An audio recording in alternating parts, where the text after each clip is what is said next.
Bonjour à toutes et bonjour à tous. Bienvenue à la salle des assemblées de la région Auvergne-Rhône-Alpes, ici à Lyon, pour cette matinée Café Web. La région Auvergne-Rhône-Alpes et l'Europe sont partenaires de vos projets.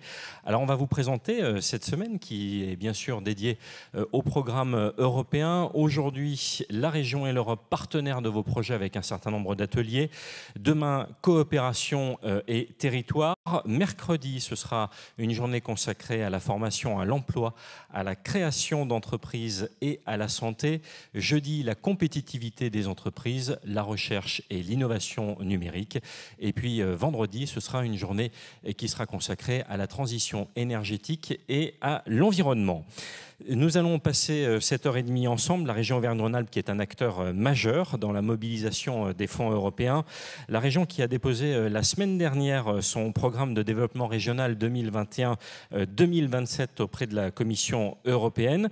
La région Auvergne-Rhône-Alpes qui aura aussi la responsabilité de gérer une partie des fonds européens de développement agricole et rural, le FEADER. Elle se positionne également comme facilitatrice pour l'obtention de fonds sectoriels, des fonds qui représentent un levier important pour la réalisation de projets portés par les acteurs du territoire régional. Et justement, vous êtes de nombreux acteurs à être en ligne, donc on va essayer de tout vous dire aujourd'hui, en tout cas ce matin sur ces fonds européens, de décrypter les opportunités de financement que vous pouvez avoir pour la réalisation de vos projets afin de développer la croissance et l'innovation sur le territoire. Une première journée généraliste pour découvrir avec ce Café Europe quelques réalisations concrètes en présence de Yannick Noder, vice-président délégué à l'enseignement supérieur, à la recherche, à l'innovation, au numérique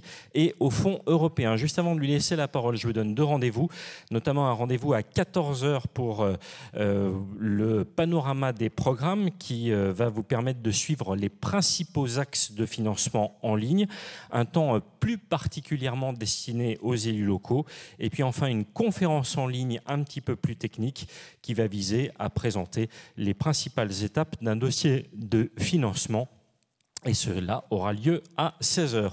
Bonjour Yannick Noder. Bonjour. Je voulais faire un petit peu le pitch de cette matinée qui est importante et cette semaine qui est très importante. C'est le lancement de ces programmes européens. Alors c'est important, c'est toujours important de rappeler qu'effectivement la région, les régions en France, mais la région Auvergne-Rhône-Alpes est autorité de gestion des fonds européens depuis 2014, donc une première partie 2014-2020 qui est en train de se solder. Et on fait partie des meilleures régions de France pour avoir géré ces financements, puisque nous n'avons eu aucun dégagement d'office, puisque vous le savez, quand nous n'utilisons pas l'argent, eh bien l'argent repart à Bruxelles. Donc ça, c'est juste intolérable. Donc nous avons pu travailler avec l'ensemble des acteurs, les porteurs de projets, les collectivités locales, l'ensemble départements, métropoles, agglomérations, pour faire en sorte, territoires ruraux également, pour pouvoir faire en sorte que l'ensemble des fonds soient consommés correctement. Et puis nous ouvrons une nouvelle programmation 21-27 qui va être beaucoup plus uniforme sur la région Auvergne-Rhône-Alpes, puisque depuis 2016 nous sommes une grande région, puisque nous avons eu la fusion des deux anciennes entités, avec déjà une fierté d'être la première région à développer et à poser son accord de partenariat auprès de la Commission européenne. Donc d'ici quelques semaines, le retour de la Commission sera effectué. Je ne suis pas très inquiet dans le sens qu'on a co-construit ce programme 21-27 avec l'ensemble des acteurs. La concertation a parfois été un peu compliquée pour deux raisons essentiellement. Premièrement, des raisons calendaires. Alors nous avons lancé en 2019 et puis rapidement, première interruption avec les élections municipales de 2020, puis les élections de PCI, d'agglomération, de métropole qui se sont décalées en juillet, et puis naturellement la crise sanitaire qui a perturbé les échanges avec beaucoup de distanciel, et je remercie les acteurs pour avoir participé à ces concertations en distanciel, comme on le fait d'ailleurs encore ce matin. Vous êtes plus de 1800, je crois, connectés à cette concertation. Et puis, nous avons eu aussi l'année 2021 qui était riche également aussi électoralement avec les départementales, les régionales. Donc, il y a eu beaucoup de discontinuité entre la période sanitaire et les périodes électorales. Mais malgré tout ça, on arrive à nos objectifs stratégiques, à avoir tout le monde à bord. Et c'est vraiment ça l'esprit du président Laurent Wauquiez, c'est de pouvoir être autorité de gestion, mais avec l'ensemble des partenaires et l'ensemble des porteurs de projets. Avec, je le disais, une date importante, puisque le dépôt des programmes auprès de la Commission européenne a été réalisé, ou est en passe d'être réalisé? Alors, on a déposé notre accord de partenariat. On est la première région de France à le faire. Donc, la Commission européenne a 2 mois pour nous faire part de sa volonté, pour pouvoir eh bien, la valider définitivement. Donc, globalement, si les choses avancent bien, l'idée, c'était pour nous qu'il n'y ait pas d'année blanche, puisque les financements européens sont des leviers importants d'investissement sur le territoire, sur les différents axes, on va y revenir, hein, les objectifs stratégiques. Donc normalement, à partir du mois d'avril, avril-mai, on devrait pouvoir avoir les premiers appels à projets pour pouvoir bénéficier de ces financements.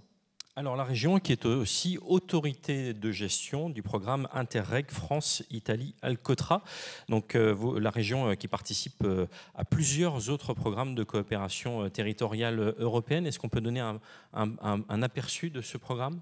Oui, alors le programme Alcotra concerne effectivement une association, c'est un Interreg hein, qui est doté de 282 millions avec la région Sud, la région PACA, la région Auvergne-Rhône-Alpes et donc ces 2 départements 73-74 et puis le Piémont, la Ligurie et le Val d'Aoste avec un certain nombre de provinces et c'est un budget de 182 millions d'euros qui démarre. Je l'ai lancé la semaine dernière à Turin, chez nos amis qui nous recevaient, italiens, pour pouvoir, eh bien, alors je préside au titre de la région Auvergne-Rhône-Alpes ce programme qui va s'ancrer sur des problématiques très réelles qui sont de part et d'autre de la frontière franco-italienne sur des sujets comme l'environnement, comme la santé ou l'énergie.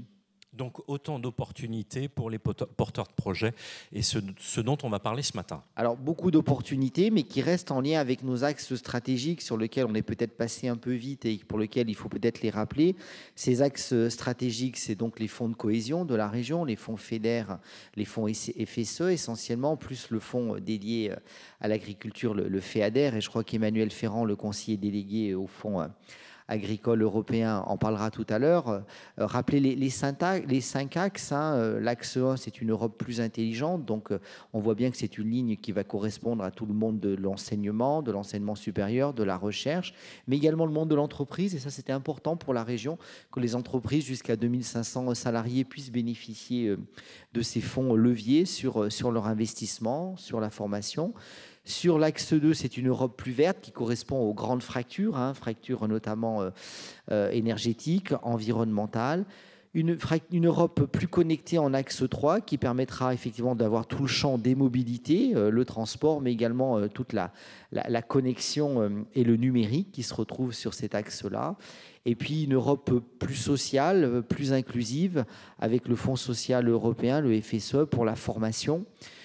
Pour tout au long de la vie, sur des domaines spécifiques. Et puis l'axe 5 qui est important, et je crois que avec beaucoup de contestations parfois sur le rôle de l'Europe, je pense qu'une Europe plus proche de ses citoyens est quelque chose, c'est un axe particulièrement important, puisque globalement, il faut toujours rappeler aussi que c'est grâce à l'Europe aussi qu'il n'y a pas de guerre en Europe depuis 50 ans. Alors, on va revenir dans quelques minutes sur ces objectifs stratégiques plus en détail. On va d'abord excuser la Commission européenne qui ne peut pas être présente avec nous et puis excuser également le président Wauquiez. Je vous propose d'ailleurs de découvrir un message pour ouvrir cette matinée, un message du président de la région Auvergne-Rhône-Alpes, Laurent Wauquiez. Je voulais d'abord vous souhaiter bienvenue, vous remercier de votre présence et de votre attention et remercier surtout Yannick Neuder, mon vice-président qui s'occupe de toutes ces questions européennes avec une énergie que tout le monde lui connaît et beaucoup de succès. 3 éléments juste très brièvement à partager ensemble. D'abord, premièrement, on peut être fier de notre région. Nous sommes la région en France où il y a eu le meilleur taux de consommation des crédits européens. Près de 3 milliards d'euros qu'on a ramenés chez nous Ça a été une victoire collective, chacun y a contribué, et grâce à ça, on a pu intégralement consommer les sommes qui étaient affectées à la région Auvergne-Rhône-Alpes. Pas 1 euro n'est ensuite reparti. Pour nous, c'est une grande satisfaction. La deuxième chose sur les thématiques, Yannick a beaucoup négocié pour qu'on puisse ouvrir sur de nouveaux champs. Il y a les thématiques que vous connaissez, qui sont les thématiques classiques, celles des actions liées au FEADER, celles des actions liées à l'agriculture, celles des actions liées au développement rural, celles des actions aussi sur la relocalisation industrielle, celles des actions sur l'environnement, bien sûr. Mais nous avons rajouté 3 thématiques. Une première thématique qui a été rajoutée par la Commission européenne elle-même, et je m'en félicite, autour de la santé. Après ce qu'on a connu, avec aussi tout ce qu'on a vu sur les difficultés de notre système de santé, les problématiques de désertification rurale, l'enjeu de la santé pour nous est extrêmement important. C'est très utile de pouvoir avoir des fonds européens dessus. Deuxième thématique qu'on a pu rajouter, le tourisme. On est une grande région de tourisme, la deuxième région de tourisme juste derrière PACA. Et donc, c'est bien qu'on puisse avoir ces fonds européens qui vous aident sur des projets de développement touristique, d'infrastructures, d'équipements, d'animation. Donc ça, pour nous, c'est également très précieux. Et puis, la troisième chose, la dernière qu'on a pu rajouter, à laquelle je tenais beaucoup, c'est la sécurité.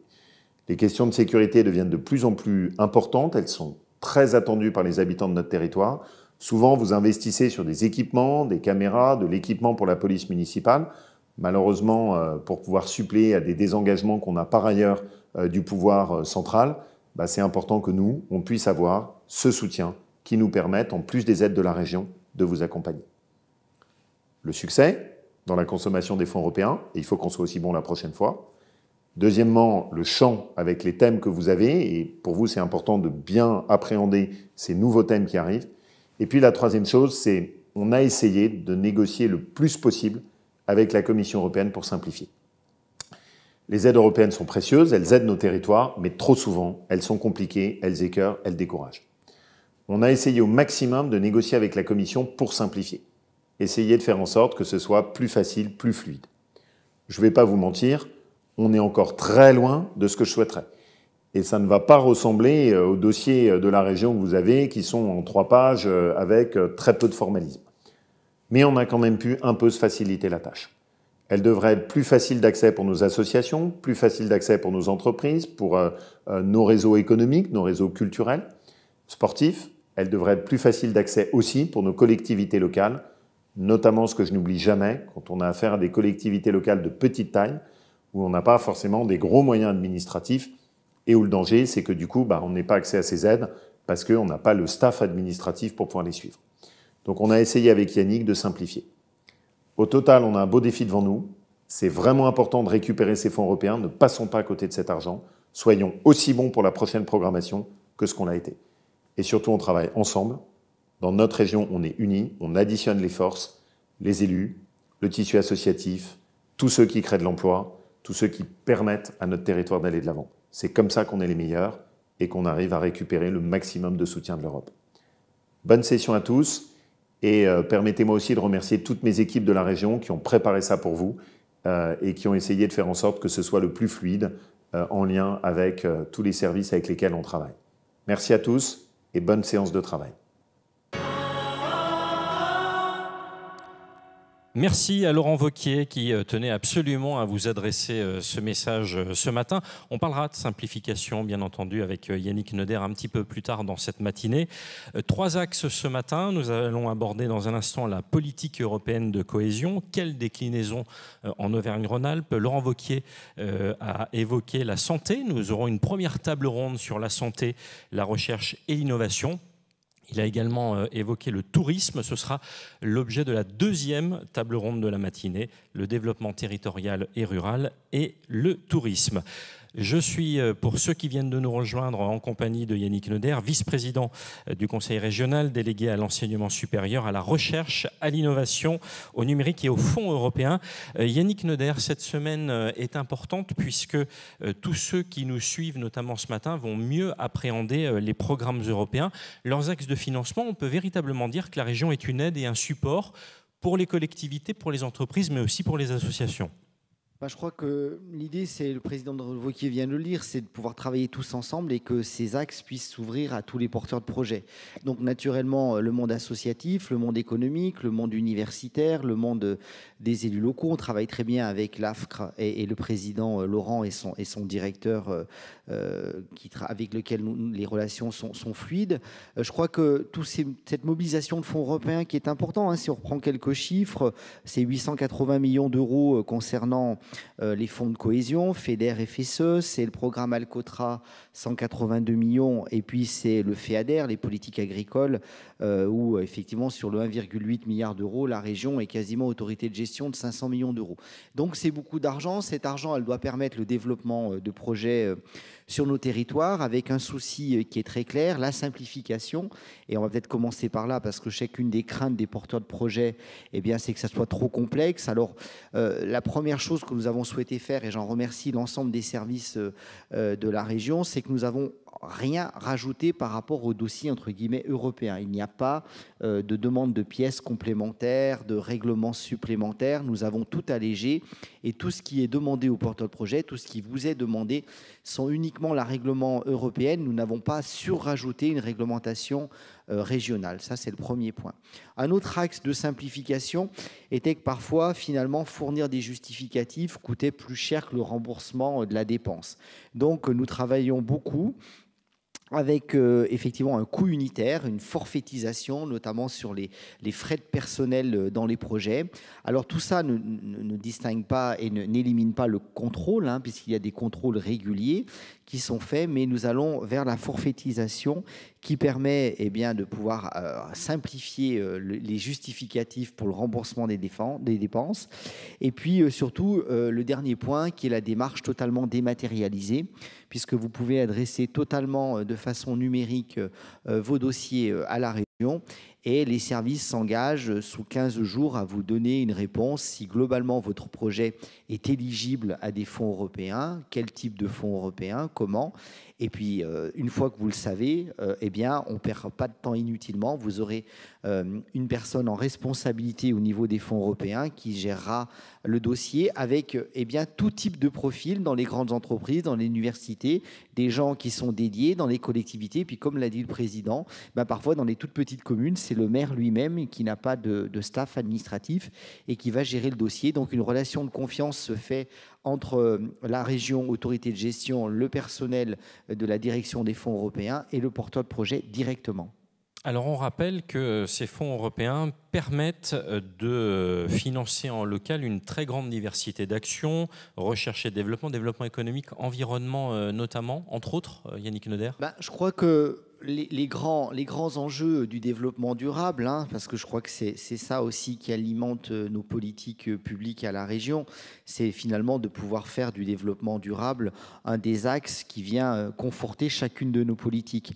Et je crois que ça permet surtout de lutter contre les 3 fractures. Alors vous l'avez dit, fracture environnementale, donc ça va être beaucoup de choses sur la transition énergétique, sur les nouvelles énergies, le Zero Emission Valley, sur des projets européens sur l'hydrogène, qui permettent de développer de nouvelles énergies, mais c'est aussi également l'isolation de beaucoup de bâtiments, des bâtiments publics, de collectivités, de départements, de collèges, de lycées, de logements sociaux. Donc cette fracture environnementale, elle est importante, fracture énergétique.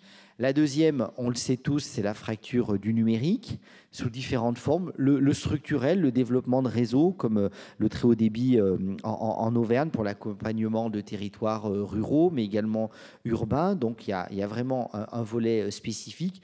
Toute la formation, on peut mobiliser des fonds FSE pour lutter contre les fractures du numérique dans les territoires avec des équipes dédiées, souvent portées par les collectivités pour que les personnes les plus éloignées, âgées, handicapées, jeunes sans formation, puissent avoir recours quand même à l'outil numérique. Et puis le troisième axe, la troisième fracture sociétale, on le voit bien, c'est la fracture sociale. Et derrière cette thématique, la santé, puisque de pouvoir permettre de lutter contre les déserts médicaux, c'est une façon aussi de renforcer l'aide sociale que les collectivités, que la région peut faire.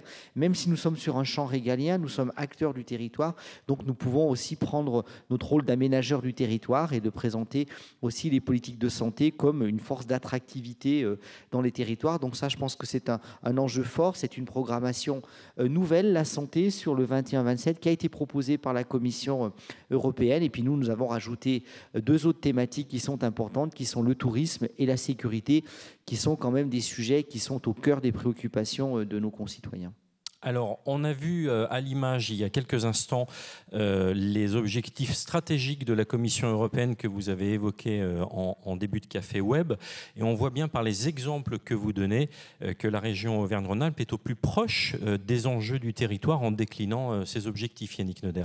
Je crois qu'il y a une rareté d'argent public, il faut être clair. La crise sanitaire est passée par là, donc il y a aussi foison de plans de relance, donc il y a beaucoup de choses. Je crois que nous avons des plans de relance qui sont des plans de relance européens. D'ailleurs, l'État français en bénéficie grandement, puisque dans le plan de relance français, sur les 100 milliards, 40 viennent de l'Europe.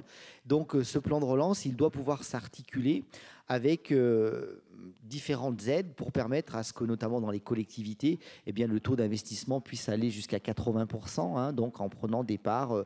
Tout ce que finalement la loi NOTRe ne voulait pas qu'on fasse, finalement on le fait, avec un pourcentage d'aide départementale, d'aide régionale, d'aide européenne, qui permettent de rendre des projets souvent possibles, et puis de pouvoir relancer notre économie avec le REACT-EU, qui est un fonds de relance européen qui est important, sur lequel nous avons pu déjà, en fonction des dossiers qui nous ont été soumis, valoriser plus de 150 millions d'euros de projets sur le territoire Auvergne-Rhône-Alpes. Alors on va parler budget, si vous le voulez bien, le budget de l'Europe qui est en baisse. Comment la région Auvergne-Rhône-Alpes s'est adaptée à cette baisse ? Alors cette baisse, tout d'abord, il faut bien l'expliquer. Ce n'est pas une volonté de la région Auvergne-Rhône-Alpes. Bien au contraire, nous avons œuvré de nombreux mois avec nos députés européens, avec les différents commissaires européens, pour pouvoir faire en sorte que cette baisse soit la moins importante possible. Elle est liée essentiellement au Brexit. On a beaucoup parlé du Brexit.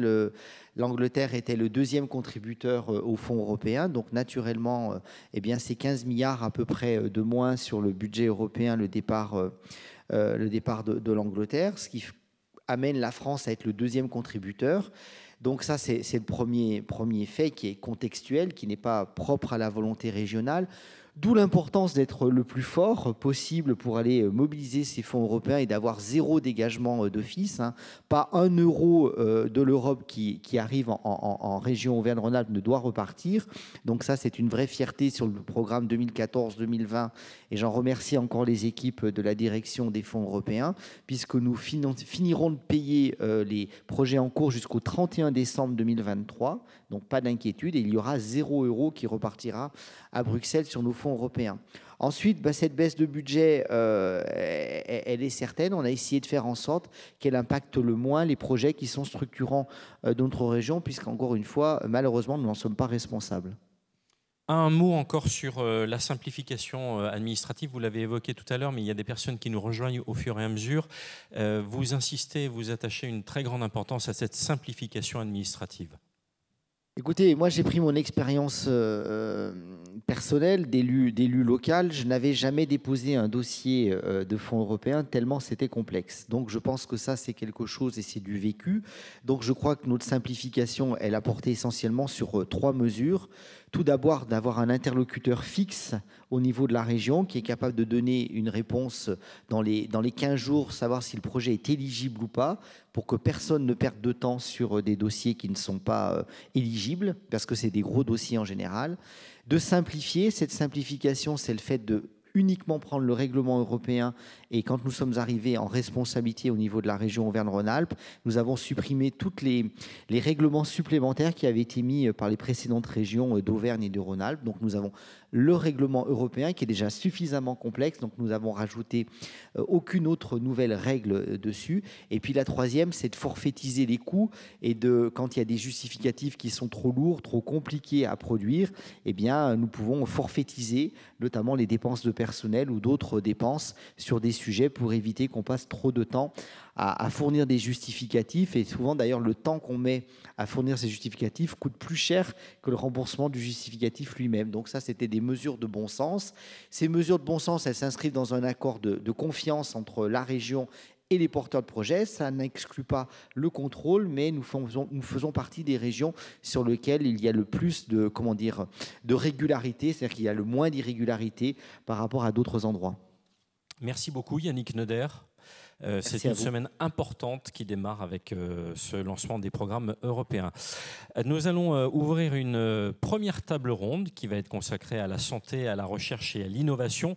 Alors ces tables rondes vont justement permettre de croiser des témoignages de porteurs de projets. Ils vont nous dire, ces porteurs de projets, si ça a été simple ou pas sur les démarches administratives. Ils vont surtout vous parler, ces porteurs de projets, des opportunités qui leur ont été apportées par les financements européens en région. Alors on va ouvrir cette table ronde sur la santé, la recherche, l'innovation, la crise du Covid qui a mis en exergue plusieurs difficultés en Europe dans le domaine de la santé, sur le thème de la prévention, de l'autonomie, bien sûr, sur la crise des établissements hospitaliers, mais elle a aussi mis en exergue le rôle au premier plan des autorités régionales et locales pour apporter des solutions concrètes aux citoyens en matière de santé.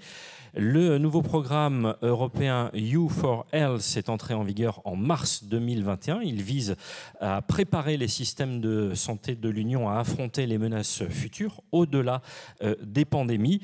Une Europe plus compétitive, plus intelligente à travers les priorités financées par le FEDER, notamment sur les projets collaboratifs en recherche et développement, ou bien encore auprès des entreprises, mais aussi par le FSE avec un appui à la formation. Auvergne-Rhône-Alpes, une région avec un terrain très propice à l'innovation, notamment en santé, par la présence de nombreux acteurs académiques, pôles de compétitivité et clusters, universités, centres de recherche et start-up en entreprise. Juste avant de recevoir mes deux invités, je vous propose de découvrir l'un des bénéficiaires de ces fonds. Il s'agit du CNRS. Voici le projet Covidair. Regardez.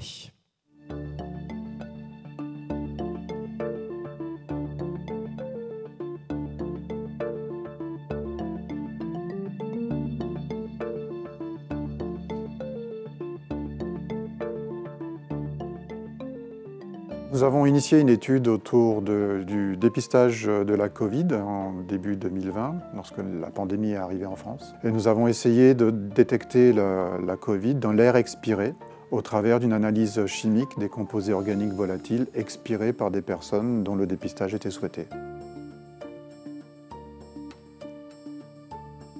Nous, ici à Herselion, nous sommes des spécialistes de la chimie atmosphérique, donc les problèmes de qualité de l'air. Et au début de la pandémie, on s'est posé la question comment se rendre utile en fait. Et on s'est rendu compte qu'il y avait peut-être la possibilité de développer un dépistage au travers de l'air expiré. Et nous sommes à ce moment-là rapprochés de nos collègues au CIRI et aux HCL. Et ça a tout de suite attiré l'attention, puisqu'effectivement, l'avantage d'une analyse au travers de l'air expiré, c'est une analyse non intrusive, très pratique, rapide, indolore, et ça permet de faire du dépistage de masse. Alors l'étude a eu lieu en deux phases. La première phase initiale était à l'hôpital de la Croix-Rousse. Mais pour aller plus loin, il fallait vraiment essayer de tester des personnes comme vous et moi. Donc c'est pour ça que dans la deuxième phase, nous avons créé une étude clinique portée par Alexandre Guémard. L'étude Covidair en population générale s'est faite vraiment au centre de dépistage de Gerland qui était organisé par les Hospices civils de Lyon et la métropole. On a inclus à peu près 5000 patients pour un total d'environ 500 patients positifs pour la Covid. L'instrument qui a été acquis avec le soutien du FEDER et donc de la région est un spectromètre de masse à temps de vol qui nous permet une analyse très fine de la composition de l'air expiré puisqu'on analyse plusieurs dizaines de milliers de composés chaque seconde. L'aide financière a été de 331 400 € pour cette étude et pour le projet global. Et il a surtout aidé à investir dans la machine qui permet ce diagnostic, qui est une machine à près d'1 demi-million d'euros. Donc maintenant, il convient de traiter cette information. Ça représente une base de données fantastique puisque c'est probablement une des plus grandes cohortes testées sur l'air expiré jamais réalisées au monde. L'objectif serait d'avoir une conclusion à l'étude et des résultats au moins sur la partie Covid pour l'été 2022. Le soutien de la région a non seulement permis l'acquisition d'un instrument qui était essentiel à l'opération, mais aussi boosté des collaborations entre nous, chimistes, les personnes en milieu hospitalier, que ce soit au niveau des centres de la Croix-Rousse, les services d'infectiologie, de réanimation, mais après aussi en centre de dépistage, et a vraiment permis une approche pluridisciplinaire du problème du dépistage de la Covid.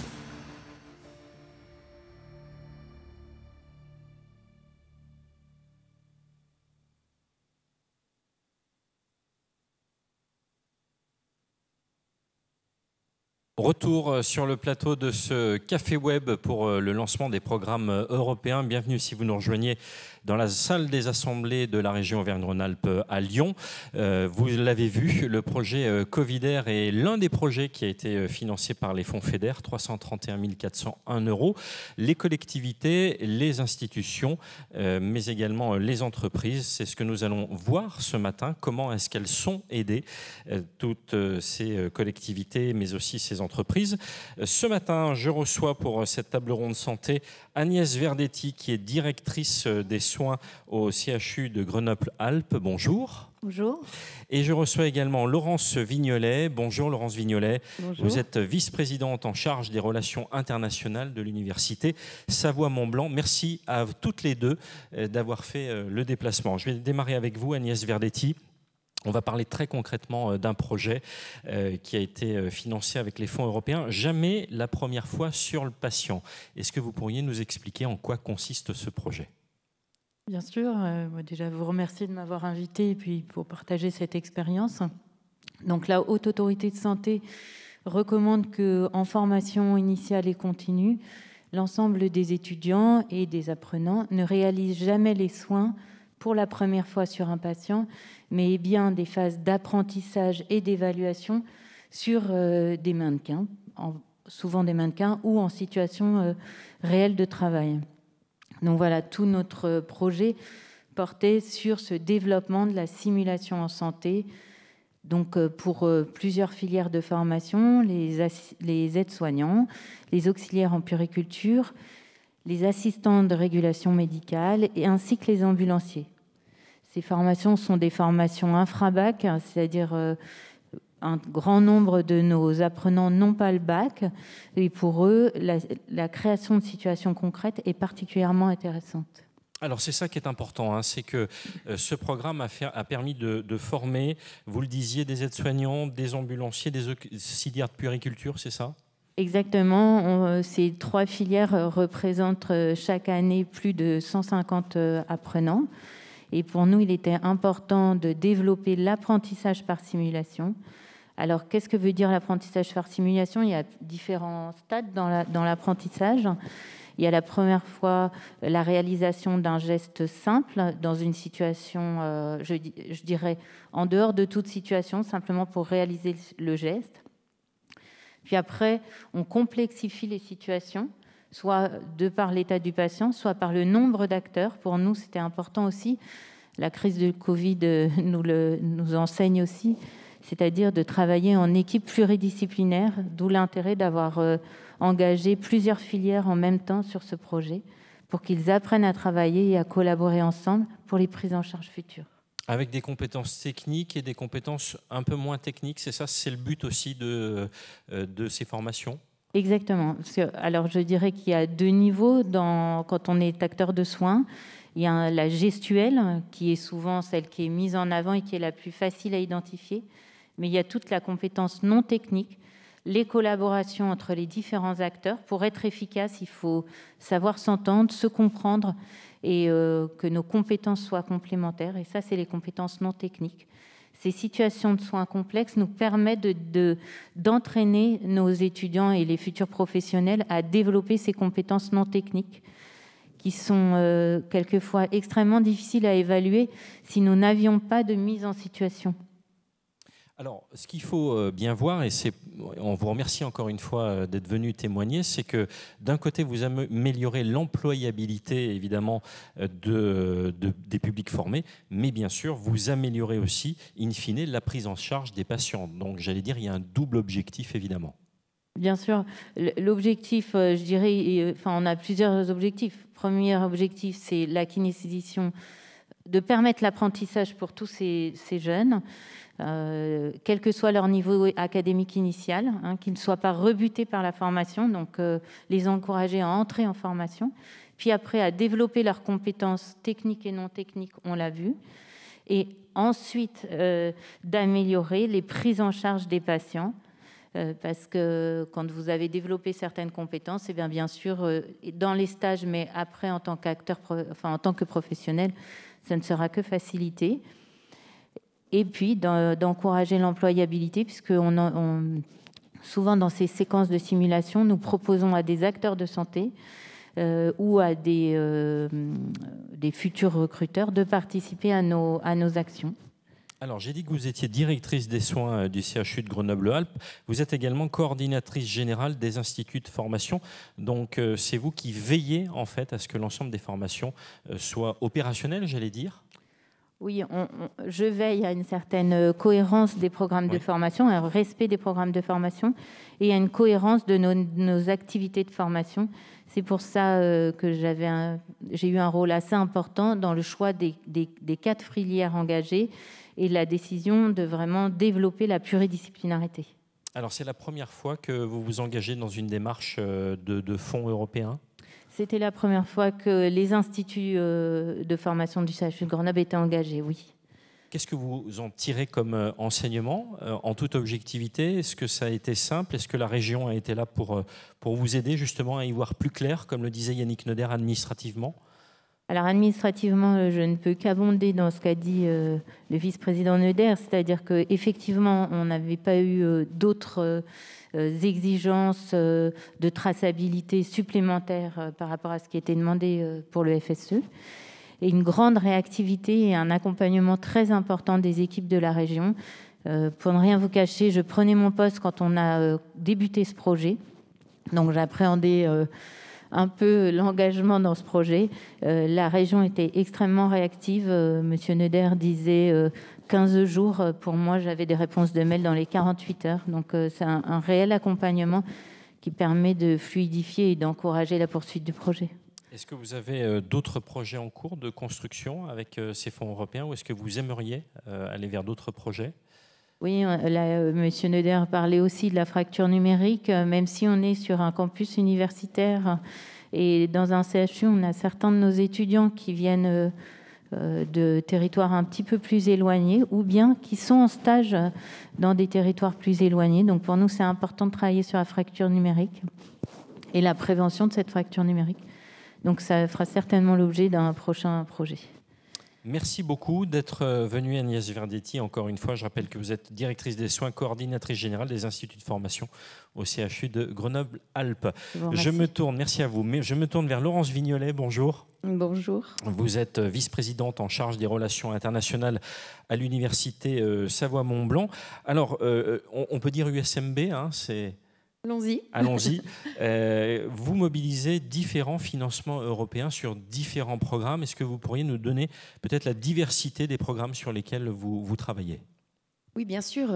Comme toutes les universités, on essaye de trouver les bons outils, les bons instruments, c'est le terme employé, pour accompagner le développement de l'université et le développement des projets en recherche, innovation de nos collègues enseignants, enseignants-chercheurs et chercheurs.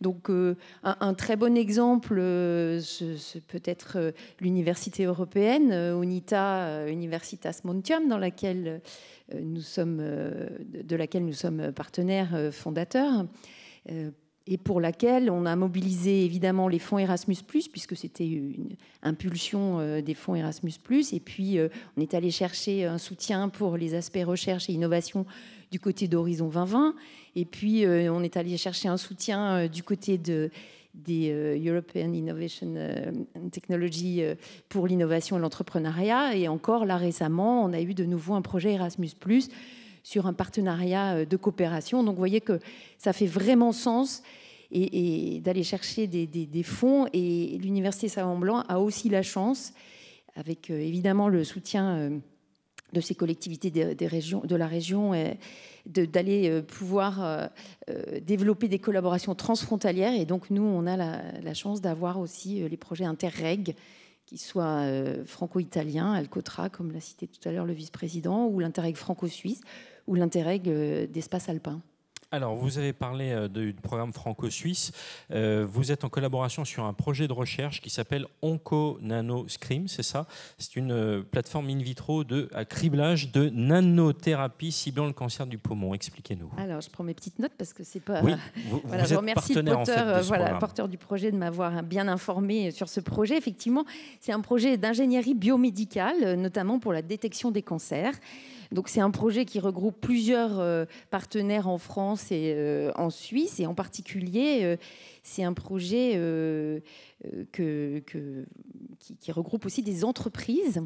Donc on a 2 entreprises, une en France et une en Suisse, qui apportent aussi leur expertise et qui est aussi très intéressée aux résultats de ces projets, puisqu'on a l'entreprise Reonova, donc qui apporte son expertise sur les mesures spécifiques en rhéologie, et l'entreprise Epitelix, qui, elle, est spécialiste de modèles cellulaires 3D pour tester les médicaments pour éviter les expérimentations animales. Voilà, donc oui, on a eu jusqu'à 12 projets franco-suisses interreg qui se déroulaient en parallèle à l'Université Savoie-Mont-Blanc, donc c'est vraiment un instrument très précieux pour nous. Alors, vous faites partie d'une alliance d'universités européennes qui, je crois, est portée par Turin, c'est ça? Tout à fait. Quelle est la plus-value pour vous à l'USMB, mais aussi la plus-value pour les étudiants? Alors, c'est une plus-value extraordinaire, c'est-à-dire on passe vraiment un cap avec l'université européenne. Ça ouvre des possibilités d'internationalisation des parcours de formation que les étudiants n'avaient peut-être pas autant, parce que grâce à cette alliance, on se connaît beaucoup mieux et on offre des possibilités de mobilité, qu'elles soient maintenant courtes, longues, de la mobilité hybride, c'est-à-dire en gros une partie à distance et une partie en présentiel, intensive. Donc c'est vrai que pour les étudiants, mais aussi pour les personnels, on a vu que depuis la création de cette alliance, qui donc a démarré en novembre 2020, on a déjà multiplié par un grand nombre le nombre de mobilités, que ce soit des étudiants ou des personnels. Donc c'est une opportunité formidable. Est-ce qu'on peut rentrer un peu dans le détail de quelques projets? On a un petit peu de temps dont vous souhaiteriez parler, que ces fonds européens vous ont permis de voir concrétiser, par exemple? Alors, sur l'université européenne, par exemple, je pense qu'il y a un programme qu'on a lancé qui s'appelle les mobilités rurales, où justement, on va pouvoir offrir aux étudiants de l'Alliance la possibilité d'expérience à l'international dans les territoires ruraux et de montagne, à des moments où il est parfois plus facile pour certains étudiants de partir, c'est-à-dire l'été, et qui peuvent être une réponse aux obstacles finalement à la mobilité longue pendant l'année pour des étudiants qui n'ont peut-être pas la possibilité de partir du fait d'un travail étudiant qu'ils ont ici ou des choses comme ça. Donc voilà, ça c'est un exemple. Mais on construit aussi des hubs thématiques de recherche dans 3 thématiques pour l'université européenne qui sont les énergies renouvelables, l'économie circulaire et le patrimoine culturel. Vous voyez que ces thématiques rejoignent tout à fait les priorités de l'Europe et les priorités de notre région. Et ces hubs thématiques ouvrent leurs portes et associent les partenaires du territoire. Donc ça, ce sont aussi des très belles réalisations que l'on fait grâce à ces fonds européens. Quelles sont les principales difficultés que vous avez rencontrées dans la mobilisation des financements européens, et est-ce que vous avez bénéficié d'appui pour y voir plus clair administrativement également? Oui, bien sûr. Alors les difficultés, on les a déjà évoquées. C'est vrai qu'il y a une lourdeur administrative.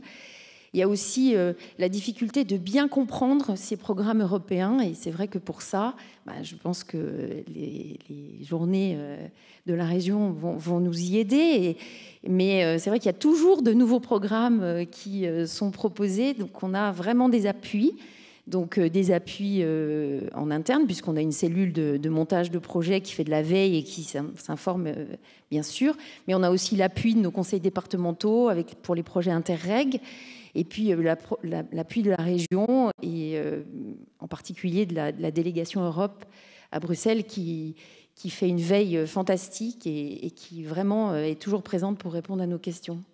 En vous écoutant, j'ai l'impression, dites-moi si je me trompe, que ça a été une source d'opportunité pour vous en termes de partenariat, c'est-à-dire que ces fonds européens vous ont permis aussi de vous ouvrir à un certain nombre de partenaires. Est-ce que c'est le cas ?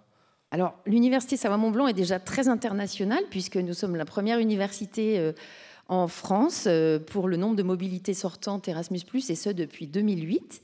Mais c'est vrai qu'aussi, il y a cet ADN international, il est aussi très présent dans les équipes.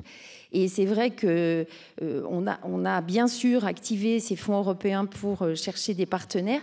Mais là, on arrive à passer un cap. Et avec l'Université européenne, on voit que ces alliances, ces réseaux font qu'on va plus vite.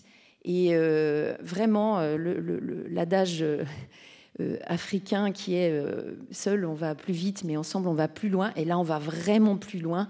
Il y a une cohésion là de cette alliance européenne qui fait que on facilite, tout est facilité, et on voit que c'est un vrai levier, une vraie usine à projet européen, cette alliance. Donc ça nous permet d'envisager la pérennisation finalement de toutes nos actions. Alors justement, est-ce que vous avez pérennisé, au-delà des fonds européens, des partenariats sur des projets ou de futurs projets ?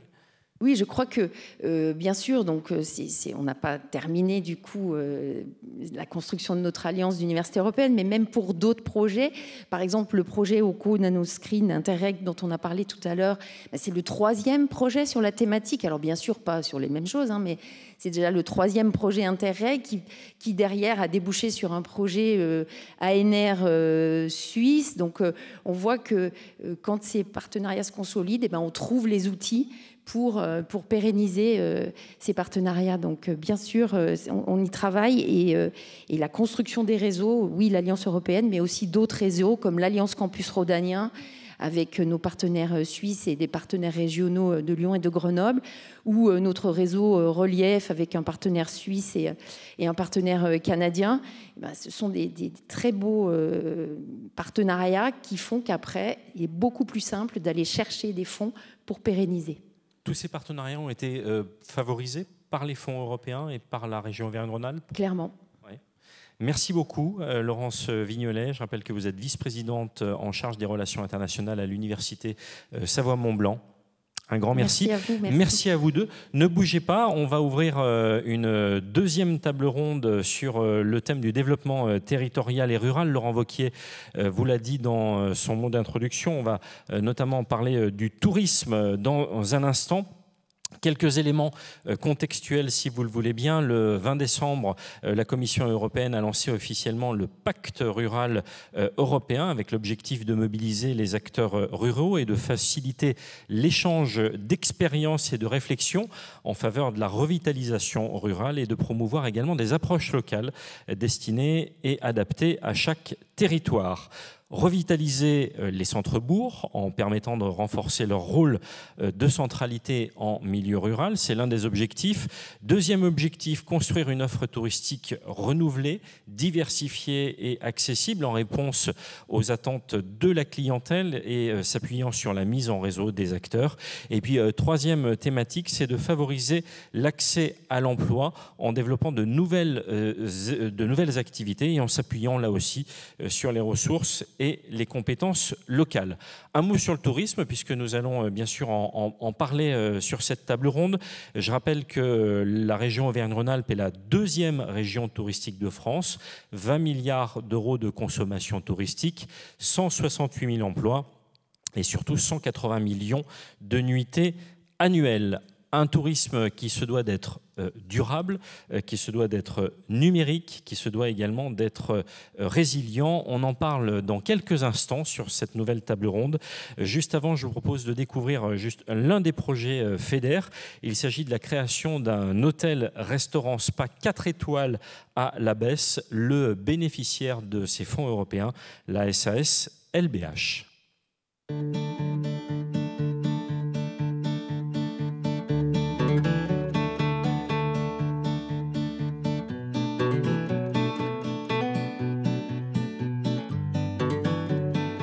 Nous sommes situés à Besse-en-Chandès, dans le Puy-de-Dôme. Vous êtes dans un hôtel 4 étoiles avec un restaurant qui dispose d'une 50aine de couverts, un spa et un service bien-être dans lequel nous avons 2 salons de massage, un jacuzzi extérieur, un jacuzzi intérieur. Donc l'hôtel dispose de 32 chambres et est ouvert depuis juillet 2019. Donc depuis l'ouverture, nous avons eu le plaisir d'accueillir 16 000 clients, 16 600 clients, ce me semble, dans le cadre de l'accueil de plus de 9 000 chambres depuis juillet 2019. Nous sommes à proximité du village médiéval de Besse, environ 5 minutes à pied, et à 7 km de la station de Super-Besse qui est connue et reconnue pour les sports d'hiver. Nous sommes une vingtaine d'actionnaires, tous on va dire des amoureux du massif du Sancy, qui avons fait le choix d'investir dans la construction d'un hôtel. On a un terrain de jeu intéressant au niveau aussi bien du tourisme vert pour la partie estivale que des sports d'hiver, avec une commune qui a bien développé toute l'offre touristique. On est sur un projet qui a un budget d'environ 6 300 000 € et sur lequel on a eu 820 000 € d'aide FEDER et 115 000 € d'aide régionale, qui était un petit peu indispensable au montage financier du dossier. Donc ça nous a permis de démarrer les travaux en 2018. Sans cela, donc effectivement, le projet n'aurait pas vu le jour. L'établissement a créé une trentaine d'emplois à l'année, donc des emplois durables, au sein de la commune qui est d'une taille modeste. La création de l'hôtel Midi, ça a un impact non négligeable.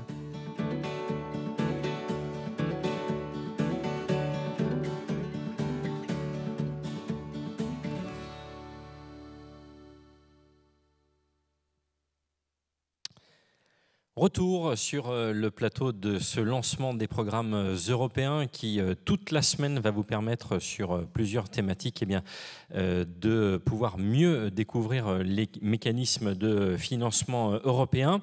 Ouais. Le tourisme qui reste évidemment l'une des priorités pour les programmes Interreg pour cette nouvelle période de programmation. Au niveau régional, la région est d'ores et déjà mobilisée dans cette transition vers un tourisme plus durable, avec notamment le plan montagne lancé à l'occasion des derniers sommets du tourisme qui a pour objectif de faire d'Auvergne-Rhône-Alpes la première montagne durable d'Europe. Ce sont 100 millions d'euros qui ont été mis au service d'axes prioritaires, notamment pour accompagner des projets de développement durable et la diversification de l'offre touristique été comme hiver. Le programme régional FEDER 21-27 va participer à cet enjeu en mobilisant notamment un objectif spécifique au développement touristique à hauteur de 20 millions d'euros. Voilà, nous avons une intervenante qui est avec nous en ligne. Il s'agit de Marine Payen, qui est directrice du pôle attractivité du territoire, économie et tourisme pour la communauté de communes de Loizan. Bonjour Marine Payen. Bonjour. Merci d'être avec nous. Je vais vous laisser peut-être nous présenter comment est-ce que la communauté de communes de Loizan collabore avec l'Europe et la région Auvergne-Rhône-Alpes et à quoi ont servi les fonds européens. Bonjour. Alors, on a plein d'axes de collaboration avec l'Europe et la région sur thématiques l'économie, le tourisme et l'agriculture. Donc, je venais présenter plus particulièrement un projet de valorisation des alpages en Loizan dans le cadre du plan pastoral territorial.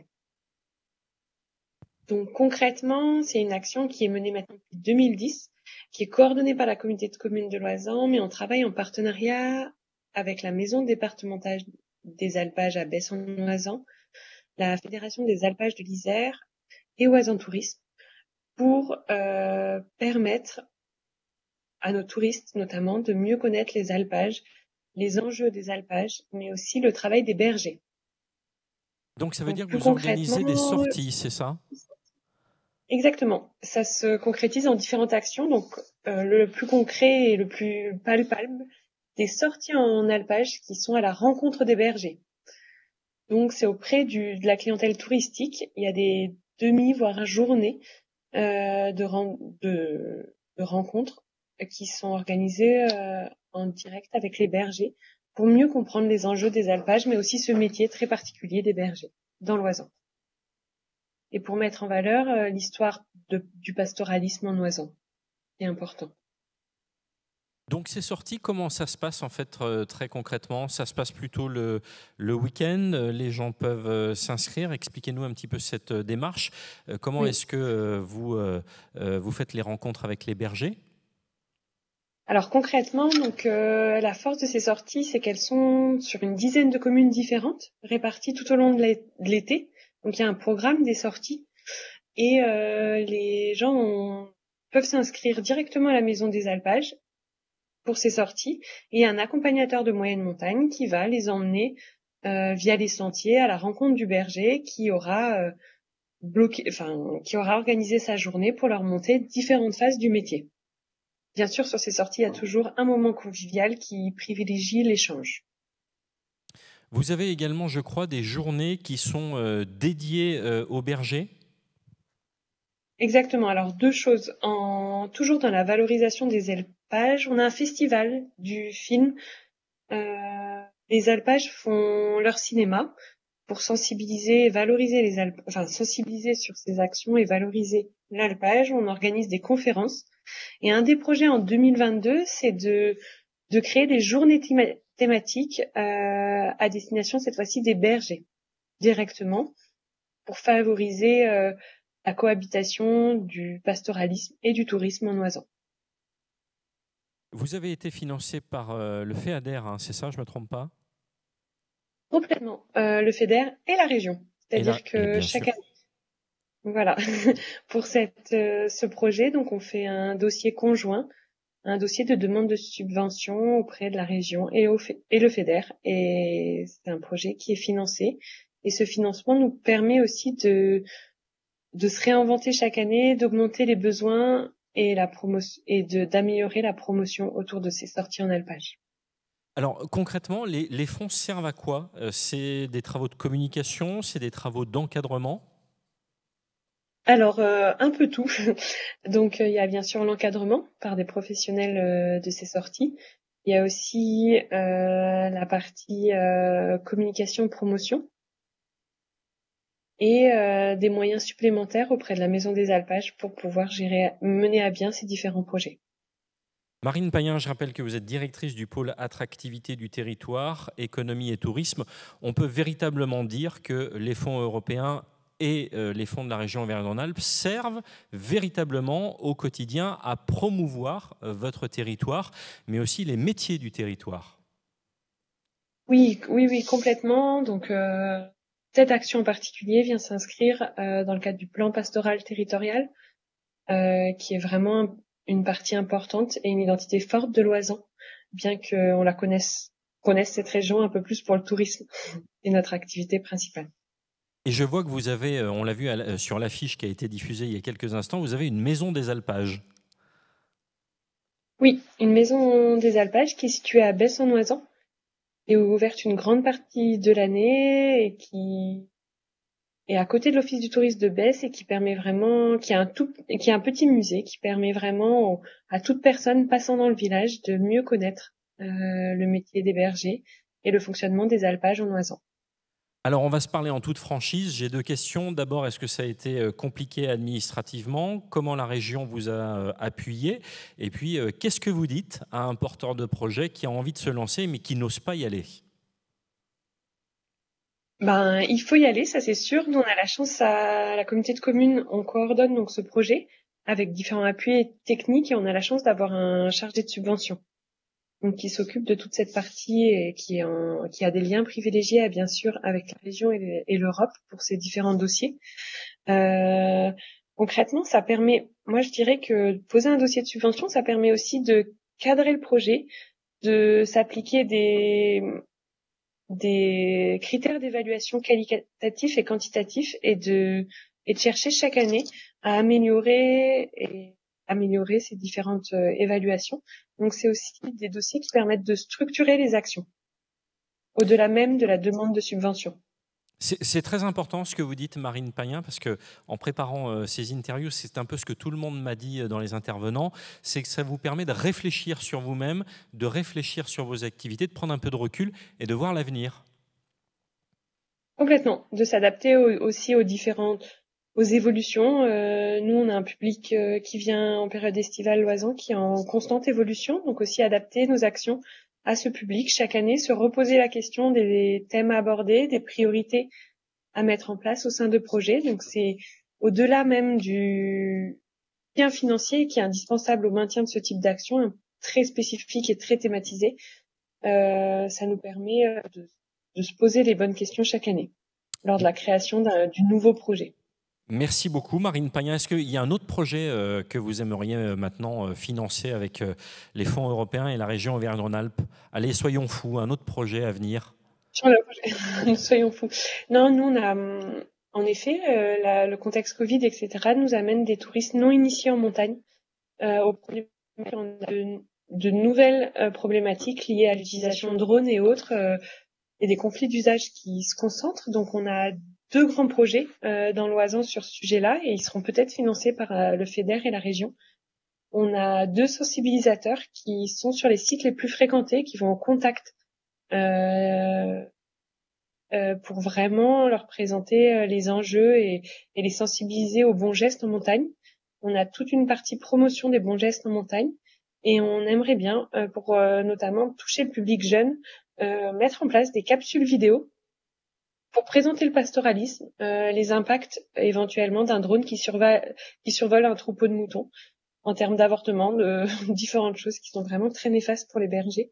Donc on imagine, pour venir toucher ce jeune public et être un peu innovant, de créer des petites capsules vidéo qui mettent en avant le pastoralisme et qui sensibilisent aux bons gestes en montagne.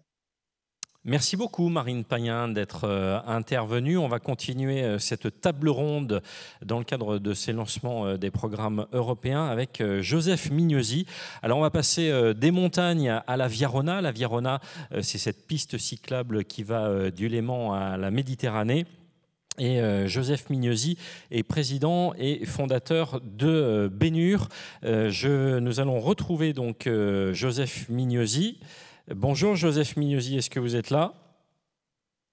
Oui, bonjour, est-ce que vous m'entendez? Je vous entends très bien. Alors, on est passé effectivement sur la Viarona, puisque la société dont vous êtes le fondateur et président s'appelle Bénur, et vous avez développé un tricycle électrique qui est accessible aux personnes à mobilité réduite, et que vous avez choisi notamment de développer sur la piste cyclable de la Viarona.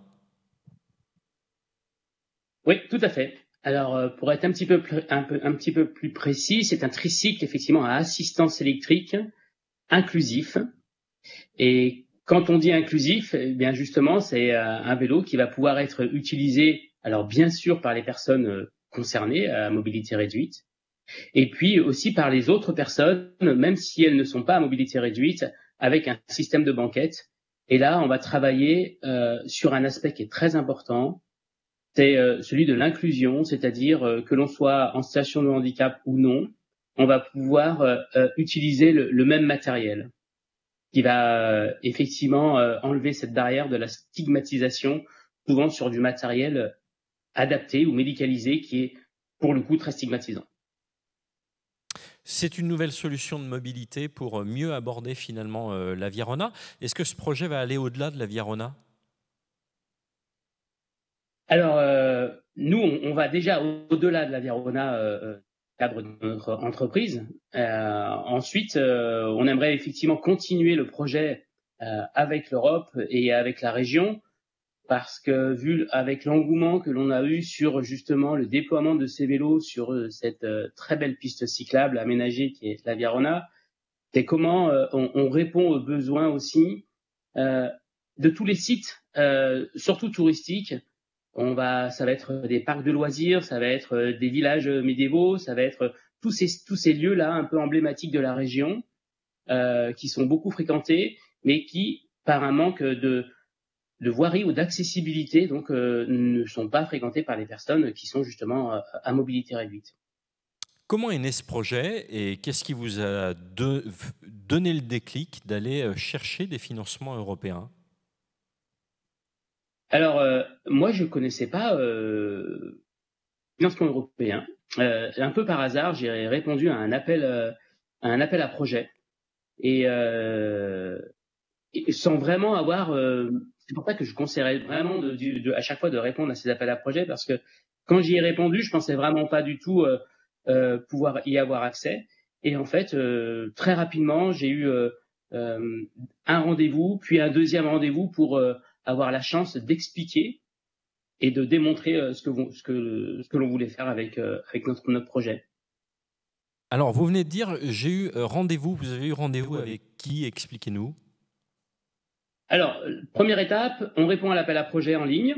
Deuxième étape, on a une réponse pour le coup, pour nous, ce qui a été assez rapide. Et on nous a demandé donc plus d'informations.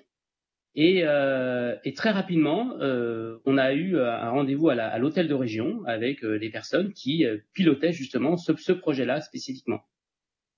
Et après, qu'est-ce qui s'est passé après ce rendez-vous?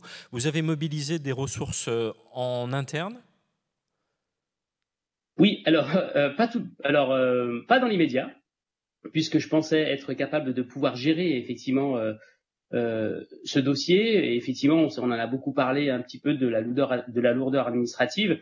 Je me suis rendu compte que si je voulais mener à bout et à bien ce dossier, il fallait que je sois accompagné.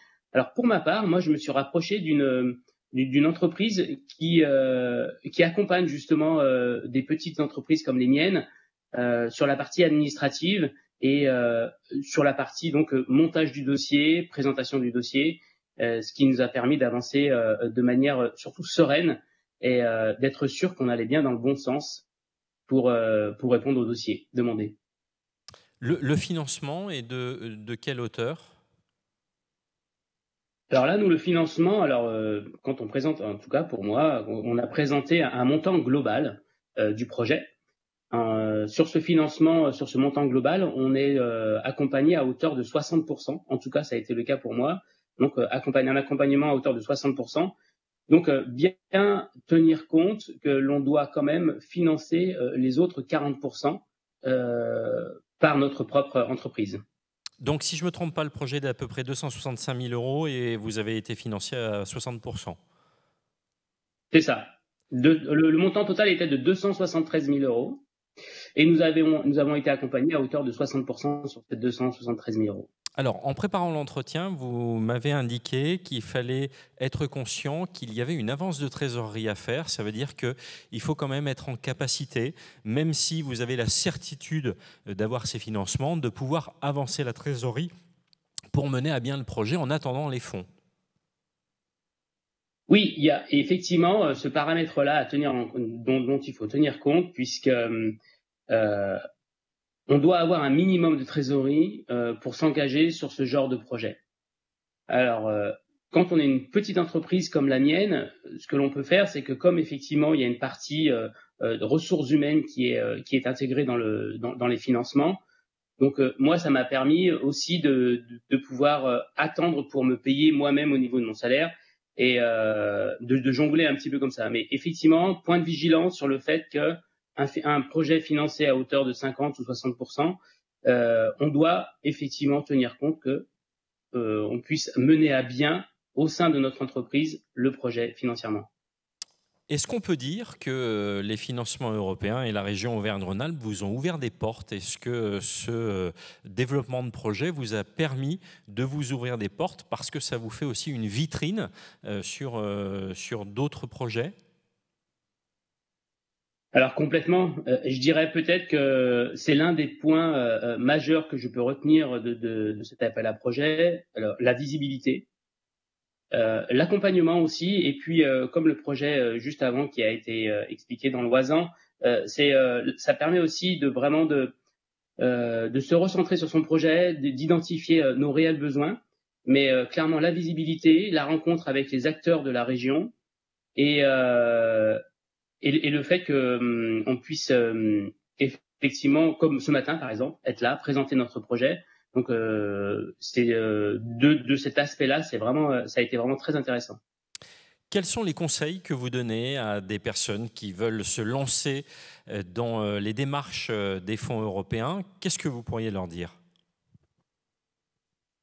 Alors, il faut pas hésiter à y aller. C'est-à-dire que si on a un appel à projet, s'il y a un dossier qui intéresse les entreprises, il faut absolument y répondre dans un premier temps. Ensuite, il faut vraiment pas se donner de barrières et pas avoir peur d'y aller. Il faut vraiment y répondre, se donner les moyens. Moi, je me suis organisé d'une certaine manière. Comme c'est effectivement, ça demande un certain temps d'investissement, surtout dans la partie du montage du dossier.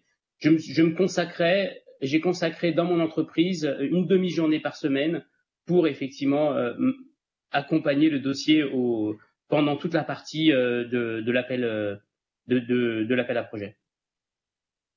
Merci beaucoup, Joseph Mignosi, je rappelle que vous êtes président et fondateur de la société Bénur. Merci à vous. Merci. Juste avant de recevoir notre troisième invité, toujours dans le cadre de cette table ronde sur le tourisme, je vous propose de découvrir une animation qui va vous présenter le projet EALPS 2 dans le cadre d'Interreg Espace Alpin. Regardez.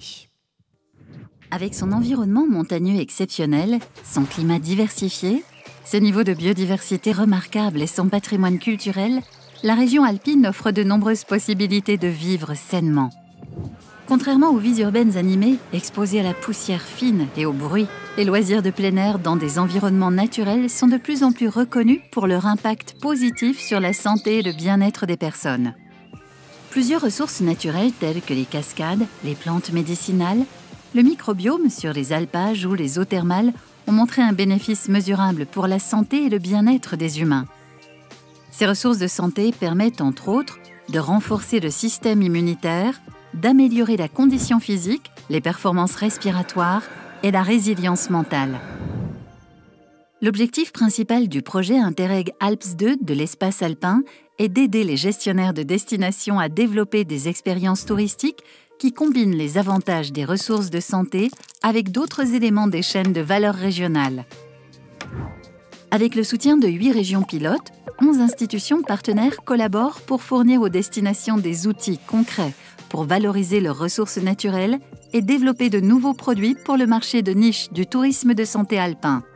Un dialogue avec toutes les parties prenantes concernées est une partie cruciale du projet, afin de mettre en évidence les conditions cadres nécessaires aux acteurs politiques. L'objectif global est de positionner l'espace alpin comme une destination de santé attractive au niveau mondial avec des économies régionales dynamiques. Vous êtes curieux d'en savoir plus sur notre approche du tourisme de santé dans les Alpes? Jetez un coup d'œil au site web du projet et suivez-nous sur Facebook. Et nous nous retrouvons en direct, en visio, avec Marion Van Singel, qui est responsable de la coopération européenne pour la route des villes d'eau du Massif central et Terme Auvergne. Bonjour Marion Van Singel. Bonjour. Alors, Route des villes d'eau du Massif central et Terme Auvergne, c'est une association, on peut le dire, c'est un collectif de 17 villes d'eau, hein, je ne me trompe pas?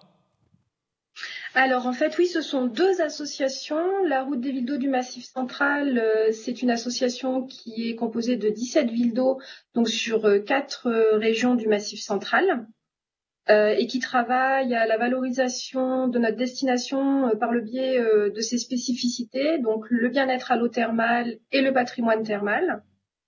Et Terme Auvergne, c'est une association à l'échelle donc de l'Auvergne, qui est composée de 11 villes d'eau, qui là par contre travaillent sur la promotion du thermalisme médicalisé. Et ces 2 associations sont impliquées dans une stratégie de coopération à l'échelle européenne depuis une petite dizaine d'années. Alors c'est justement cette partie du thermalisme médicalisé sur lequel vous travaillez avec l'Europe et la région ? Alors en fait, oui, on coopère et on est impliqué dans 2 projets européens en parallèle. La route des villes d'eau du Massif central est impliquée en tant que partenaire dans le projet EALPS 2 dont on vient de voir la présentation à l'instant. C'est un projet qui travaille justement sur les ressources naturelles de l'espace alpin pour aider les managers de destination à lancer sur le marché des produits de tourisme de santé. Donc là, on est sur un axe touristique, mais lié à la santé, tourisme de santé. Et avec Terme Auvergne, on coordonne un autre projet qui s'appelle InnovaSpa, qui est un projet d'échange de bonnes pratiques avec 8 régions thermales en Europe, sur un axe qui est liées au thermalisme médicalisé par contre et à la prévention santé. Est-ce que vous pourriez nous donner des exemples très concrets d'actions qui ont été lancées dans le cadre de ces deux projets ? Alors pour le projet EALPS 2 dans lequel on est impliqué sur le tourisme de santé, on a un programme d'activité sur un projet qui dure environ 2 années et 9 mois. Ce sont des échanges de bonnes pratiques, donc avec des rencontres transnationales, des workshops transnationaux sur les thématiques liées au projet qui nous permettent d'échanger sur des problématiques que rencontrent l'ensemble des partenaires. Ce qui est intéressant dans ces projets, c'est qu'on peut associer à l'organisation qui est partenaire un groupe de parties prenantes. Donc à chaque fois qu'on se déplace ou qu'on se rencontre, par exemple en Auvergne-Rhône-Alpes, la route des villes d'eau est accompagnée des opérateurs thermaux, des opérateurs régionaux qui sont intéressés par le projet et qui sont intéressés par les échanges. On a également donc un volet communication, promotion. Et on développe des outils justement pour aider les managers de destination à lancer des packages sur le tourisme de santé. Donc on a une boîte à outils là qui est en cours de création et qui est le résultat des échanges qu'on a eus au niveau des workshops transnationaux. On a également un modèle d'innovation qui va être rédigé, un kit de formation qui va être mis en place en ligne à travers des outils numériques. Et on a aussi le projet de rédiger un plan d'action qui sera un plan d'action qui servira à la région alpine pour les prochaines périodes de programmation. Donc voilà ce qu'on finance au niveau des ALPS 2. Et pour la route des villes d'eau, concrètement, c'est de la ressource humaine, donc des salaires qui sont financés à hauteur de 85%. Ce sont également donc les déplacements dans le cadre des workshops transnationaux. Nous, on a également accueilli en région Auvergne-Rhône-Alpes, au Conseil régional à Lyon, un workshop sur la thématique du thermalisme qui a été financé dans le cadre du projet. C'est très très important ce que vous venez de dire parce qu'on touche finalement le cœur de ces fonds européens avec la région Auvergne-Rhône-Alpes. D'un côté, des aides qui sont un peu plus intellectuelles, c'est-à-dire sur des travaux, sur des études, mais qui vous aident à mieux aborder vos métiers et le tourisme en général. Et puis de l'autre côté, des aides un peu plus matérielles sur des salaires, par exemple. C'est complètement ça. On est effectivement aidé sur des échanges à l'échelle européenne. Alors, c'est vrai qu'on pourrait considérer que c'est un luxe, mais en même temps, c'est ce qui nous permet de prendre de la hauteur, c'est ce qui nous permet de trouver de l'inspiration et des bonnes pratiques dans d'autres régions thermales en Europe. Et c'est ce qui nous permet de nous inspirer de ces pratiques pour ensuite les porter dans nos plans d'action régionaux et au sein même de nos organisations. Et donc tout ça, c'est du temps de travail et donc des salaires. Donc c'est vrai que ça nous aide à financer le volet ressources humaines en interne. Ça nous permet aussi d'avoir de la visibilité à l'échelle européenne et à l'international. Et nous, ça nous a également permis de coordonner un groupe de parties prenantes qui se réunit régulièrement tout au long de la vie du projet et qui est composé des opérateurs thermaux et touristiques régionaux. Et c'est un espace d'échange et de dialogue supplémentaire qui nous permet d'avoir une relation différente avec nos opérateurs thermaux, touristiques et avec la région également, qui nous suit dans cette aventure, qui nous a soutenus et d'ailleurs qui a même été au-delà du soutien puisque c'est grâce à la région qu'on est partenaire du projet EALPS 2 aujourd'hui. Et bien sûr, pour le volet qui concerne la santé, l'innovation santé appliquée au thermalisme, on rappelle bien entendu que c'est l'utilisateur final qui va bien sûr bénéficier de ces travaux à travers bien sûr son bien-être, mais aussi la valorisation du patrimoine. Alors en fait, sur le volet Innovaspa, c'est vrai que l'idée, c'est d'aller identifier des bons exemples qui auraient été développés dans d'autres régions thermales sur des programmes thermaux qui s'occupent de la prévention santé. Et on a d'ailleurs également bénéficié dans le cadre de ce projet d'un financement pour porter une étude à l'échelle européenne sur le thermalisme et le Covid. Comment le thermalisme en Europe s'est positionné notamment dans la gestion du Covid long et comment les patients ont été pris en charge donc grâce au thermalisme lorsqu'ils étaient atteints d'un Covid long. Donc oui, on peut dire que les résultats de ce projet permettra pour nous d'améliorer nos programmes de soins thermaux dans la prise en charge du Covid, mais aussi dans la prise en charge plus large d'une prévention santé au sens premier du terme. Deux questions importantes, Marion Van Singel. Qu'est-ce que vous pourriez dire à un porteur de projet qui veut se lancer? Puis ma deuxième question, c'est quelle est la plus-value pour vous de s'inscrire, ou pour un porteur de projet en général, de s'inscrire dans le cadre de ces programmes européens? Alors nous, le thermalisme, c'est un fait européen, donc on est déjà impliqué dans des réseaux européens pour le patrimoine et pour le volet santé. Donc c'est vrai que d'aller vers des projets européens, ça aurait dû être facile. Ça n'a pas été le cas. On a toujours eu peur en fait de s'impliquer pour des régions financières, de responsabilité aussi. Et au final, c'est un peu malgré nous à chaque fois qu'on a été se positionner sur ces projets-là. Et Alps, c'est par le biais de la région qui nous a invités à nous associer à un groupe de réflexion qui nous a expliqué qu'il y avait un projet EALPS 1 qui avait vu le jour, qu'il nous verrait bien nous insérer dans un projet appelé EALPS 2, le pouvoir curatif des Alpes. Et c'est par ce biais-là qu'on a été partenaire de ce projet sur le tourisme de santé. Et pour Innovaspa, c'est un collègue à nous qui travaille à Auvergne-Rhône-Alpes Tourisme, Thomas Dupoutrier, que je remercie d'ailleurs, qui nous a informé qu'il y avait un 3e appel sur le programme Interreg Europe en 2017, qui nous verrait bien nous positionner sur cet appel-là. Et nous, on a bénéficié d'une aide précieuse qui a été celle du point de contact national du programme Interreg Europe pour nous positionner en tant que coordinateur.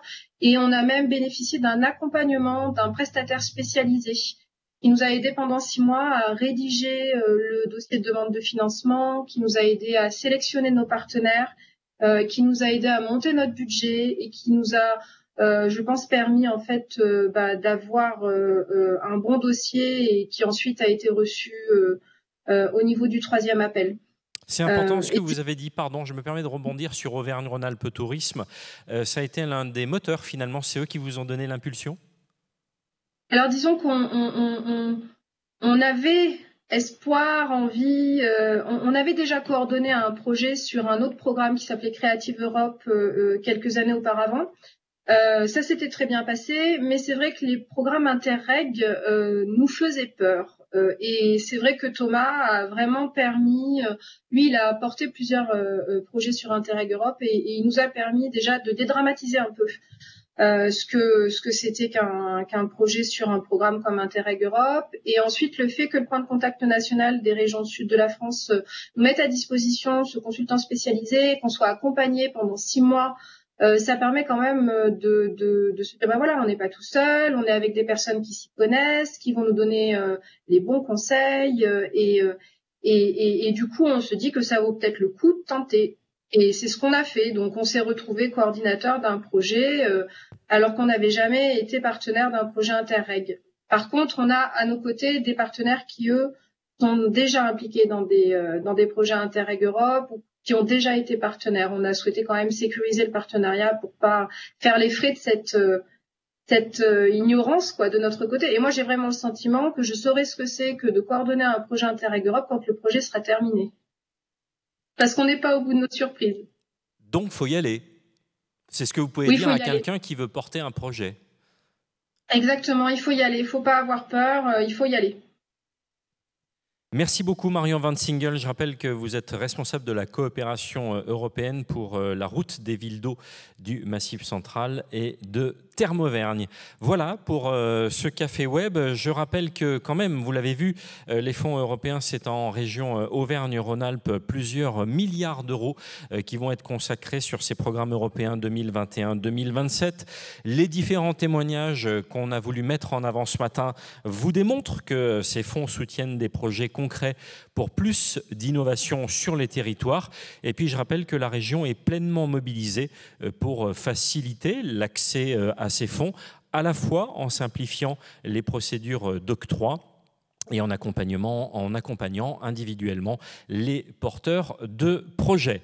Alors cette semaine de lancement, je vais vous en rappeler les différentes thématiques. Aujourd'hui, c'est une journée, la région et l'Europe partenaires de vos projets, avec à 14h un panorama des programmes 21-27. Ce sera à 14h un atelier pédagogique plutôt destiné aux élus locaux.